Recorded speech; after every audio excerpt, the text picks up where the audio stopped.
McDonald's protests that we got going on. They're fighting to be able to get paid more for selling McDuff. They're protesting to kill more people, to get paid a little more to kill more people.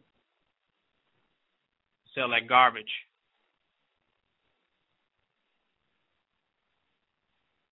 This is what they're protesting for. They want higher wages in the deaf market. 3-0. What you think about that? Oh, I never heard more that. Money to sell McDuff? Well, I'm a man. I never did support McDonald's for the last so many years now, but I know the scheme for them to really ask for more wages for some more deaf. But when people are lost and no self, you will see this type of bullshit. I know for a fact, 'cause I know black people ask for no wages. I know some other people, maybe whites or European or Latinos, but it's hard for me to see niggas ask for a wage to sell deaf. You hear me? Yeah. Yeah. So at times me hearing that, they're not gonna get what the fuck they want because McDonald's is a corporation. You know what I'm saying? And if the niggas protesting, obviously the next day they're going to be fired and they say, we're just going to bring the Mexicans because they'll work for like less than 2 cents or $2. That's a fact. Then that's a fact. You're right. Yeah, so could you see just some other people just walking in and replacing their jobs? Like, if you don't want this job, I'll take it. You think they're going to lose? They're going to lose any days? Well, I look at this: the amount of people that's coming in that's Latino already in this country. They don't hesitate to out a nigga nowadays at any job. You know what I'm saying? Because our people are not aware that at times we as a people in this country are at an ending point where at times they don't really need our shit to keep this country sufficient. You know what I'm saying? Our people still have not really came to conclusion of this shit. You know what I'm saying? They're going to sit there and play around and shit, but when really wartime really hits off of here, a lot of people are going to be left in the dark. And it's sad. You know what I'm saying? Maybe a few will survive. Yeah. That's what we up against. Yeah. As much times I say if I want to preach certain things to people, I already know the mindset of our people that they've already been so social engineered dead that time. It's like looking at pure drones every day walking around the street. You know what I'm saying? This is the way to get programmed. Say do this shit 9 to 5, do all this bullshit. You know what I'm saying? And then don't give a fuck what goes around in their own reality for their own survival. You know what I'm saying? Even if at times it's like this keynote. I know if let's say you live in Georgia, right? I live up here in New England, particularly CT. If any day the market shuts down today, I wonder how much my people are gonna react when they know that the food zones are coming in. One, they're going to act amok. They're going to start tearing other people's neighborhoods. They're going to do some fuckery. You know what I'm saying? Because they don't have no skills to know how to survive when in a situation we are in. You know what I'm saying? And at times, it tells you, this is what happens when you put people to sleep for more than 100 years after they say that they're no longer bondage. But at times, war is still under the battlefield. You know what I'm saying? The war just gets intense as time progresses. You know what I'm saying? And only a few wake the fuck up and know what really is going on. And stop bitching about everything goes on because, you should not expect nothing from these people. These people are what they are, and they're going to still continue what they are. And I say they have to do this because it's a survival mechanism. Remember, it's their own mindset that says survival fittest. Our people don't have to worry about that shit. But since they came into existence, they're already prone from that start. You know what I'm saying? So they're going to do whatever the fuck they can. And a lot of people should understand when you hear this phrase like survival fittest, we gotta go back to our culture. We as people that live in this earth for almost trillions of years, we never had to worry about certain things that happen now to our situation. One time we didn't have no issue about hunger. Now we do. And people say, who started that? You know what I'm saying? One time we had to worry about paying for living. But now we have to. I know one dude told me in island, I think it was in Guyana or somewhere. He said usually one time when some people were not really working like that, they have to worry about paying for living to stay in the house or everything. But now they do. You know what I'm saying? So sometimes they put these things to put more pressure and stress on a set of people. You know what I'm saying? And when you do that, people are going to act crazy, a monk, get sick, all that, because stress is leading everything in your situation. If you cannot control your stress, then everything else fails. That's why I tell people you have to be mindful and keep your thoughts and all things as positive as possible, you know what I'm saying? And don't really accept much shit around this so-called country, because this is not no giver thing, you know what I'm saying? They have put you in environments to stress it, to get the things out of you so that way they could dictate your movement. You know what I'm saying? People are reacting to people. And a lot of people don't say that, look at any situation pop up, you react. First thing comes to mind.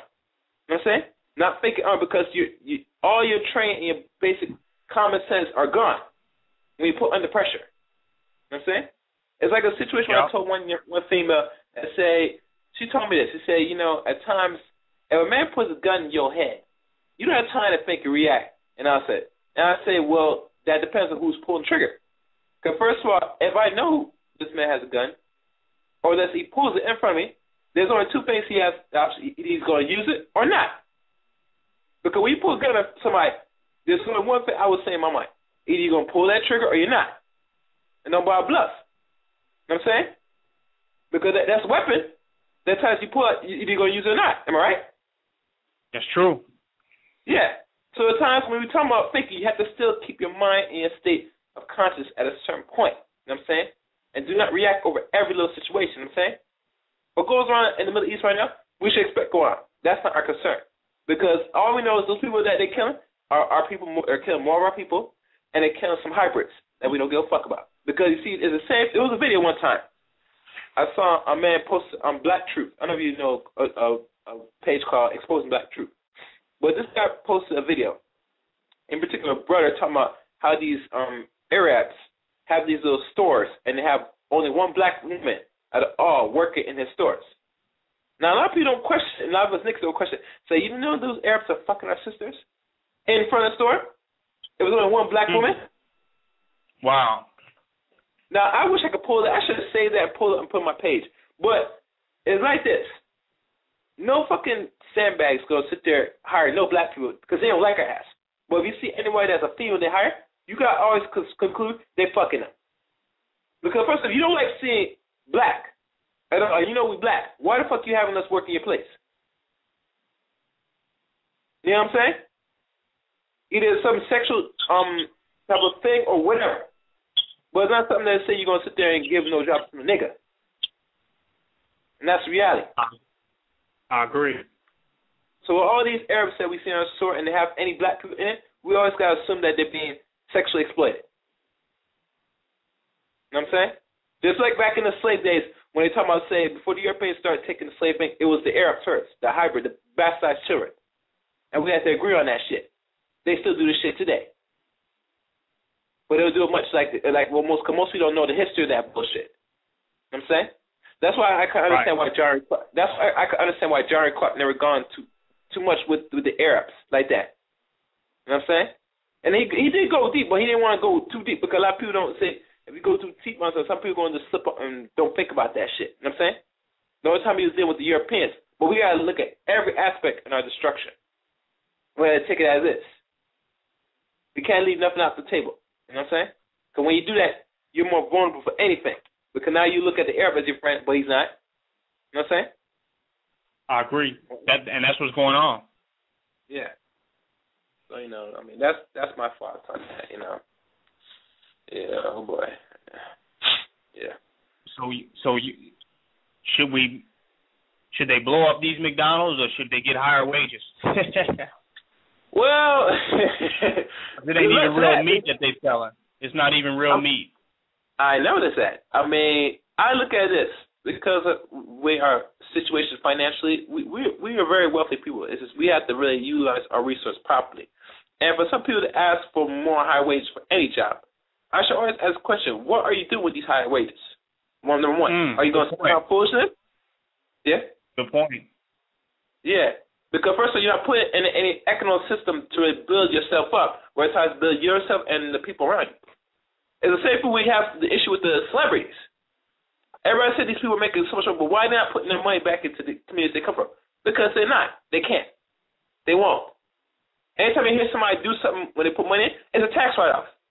know what I'm saying, to show you that they're doing something. Maybe they are doing something on the upskirts the media might not talk about. But all right, if we do not see or hear response from people with the work they've done, then it's bullshit. Am I agree? You're correct. Because black people will praise other black people what these cops should do. It's only when your works you do that people really appreciate. If you're not doing the work, you ain't shit. Right. You know what I'm saying?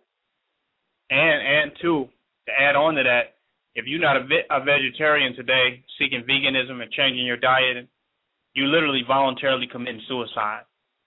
You ain't got to worry about the white man. You are literally just you're killing yourself. And one thing leads to another because consumerism is a death culture. Of course. So, in and of itself, so you can't change your diet to eat something better because you're part of the entire American death culture of consumerism, which is greed, which leads to this fast food, which leads to these foods that are literally killing us. And these supporting these fast food industry to support literally bondage of our people. It supports bondage. We are participating in the bondage of our own, in the ignorance of our own people. We say we want to wake them up, fight McDonald's and support their bondage, and consider ourselves to be conscious. That's crazy, man.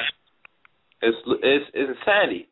Because we look at times with the diet, it's always an issue with our people because we have not really trained to know how to eat. Because during the captivity, everything that we know that we keep to nurture ourselves was gone in less than 100 years. You know what I'm saying? So I'm saying it was longer than that. But I know for a fact, for most of us that were either here in this land or captured, we have to know that our diet was taken away from us mentally. You know what I'm saying? And spiritually. Because at times now we eat for this pleasure. You know what I'm saying? We eat for feeling, for sadness. Right. So it tells us right there, we're not tuning ourselves because we have to use food for substation for our sense of reality. We have problems. Yeah. Right. And it's that pleasure that's keeping us under white supremacy. Yeah.